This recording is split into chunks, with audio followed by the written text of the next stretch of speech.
Hi, good evening. ఎంతమందికి మిర్చి బజ్జీ అంటే ఇష్టం అన్నది కామెంట్ చేయండి. నాకైతే చాలా చాలా ఇష్టము. బేసికలీ నేను హాట్ లవర్ని. స్వీట్స్ అసలు ఇష్టం ఉండదు. స్వీట్స్ కంటే అనడం ఎందుకు, స్వీట్స్ అస్సలు ఇష్టం ఉండదు. హాట్ నాకు చాలా ఇష్టం. అందులో మిర్చి బజ్జీ చాలా ఇష్టం. మిర్చి బజ్జీ తింటూ టీ తాగితే ఆ కాంబినేషనే వేరు అనుకోండి. ఇంకా నేనైతే నా చిన్నప్పుడు స్కూల్ డేస్లో పక్కనే మిర్చి బండి, పానీపూరి బండి ఉండేది ఆల్టర్నేటివ్స్లో. ఈరోజు పానీపూరి తింటే నెక్స్ట్ డే మిర్చి బజ్జీ తింటూ, పానీపూరి అయితే అక్కడే తినేదాన్ని, మిర్చి బజ్జీ అయితే ఇంటికి తెచ్చుకొని తినేదాన్ని అనమాట. సరే, కానీ ఇప్పుడు అదంతా ఎందుకు కానీ ఈరోజు అయితే నేను మిర్చి బజ్జీ చేస్తున్నాను.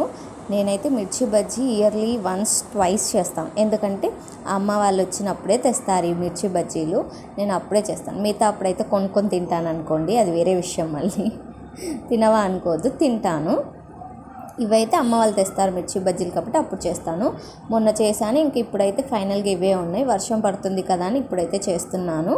ఇక్కడైతే ప్రాసెస్ చెప్తాను, చాలా సింపుల్. మీకు నచ్చితే మీరు కూడా తప్పకుండా ట్రై చేయండి.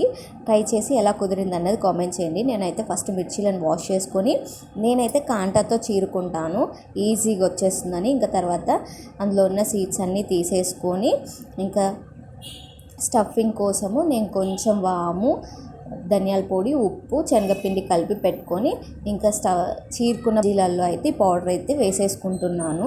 పోసుకున్నా సరిపోతుంది, రబ్ చేయక్కర్లేదు. ఇంకా దానికి ముందే నేనైతే పిండి జల్లించుకున్నాను ఇందులో కలపడానికి. కొంచెం పులుపు కావాలనుకునే వాళ్ళు చింతపండు గుజ్జు యాడ్ చేసుకోవచ్చు. మాకు పులుపు అక్కర్లేదు. నాకు బేసికలీ బజ్జీ అంతా కొంచెం చెమ్మగా అయిపోయి చిల్లుతుందన్న భయం ఒకటి ఉంటుంది. కావాలంటే పైన లెమన్ పిండుకోవచ్చులే అని నేను ఇంతే ప్రాసెస్లో చేస్తాను. మీకు లెమన్ అక్కర్లేదు, మాకు స్టఫ్లోనే పులుపు కావాలంటే కొంచెం చింతపండు గుజ్జు పెట్టుకోవచ్చు అనమాట. ఇంకా నేనైతే ఇక్కడ అన్నీ రెడీ చేసేసుకొని జల్లించుకున్న పిండిలో అయితే వాము, సాల్ట్, కొంచెం కారము, చిటికెడు పసుపు, కొంచెం వంట సోడా వేసుకున్నాను. వంట సోడా ఎక్కువైతే బజ్జీ మీద పిండి అస్సలు నిలవదు, జారిపోతుంది.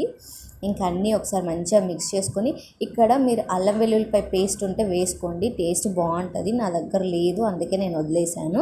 పిండిని అయితే చాలాసేపు మంచిగా మిక్స్ చేసుకోవాలి.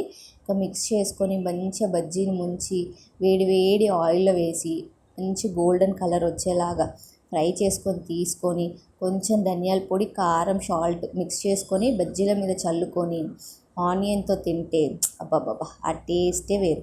నచ్చిందా? నచ్చితే లైక్ చేయండి, సబ్స్క్రైబ్ చేసుకోండి. Thanks for watching.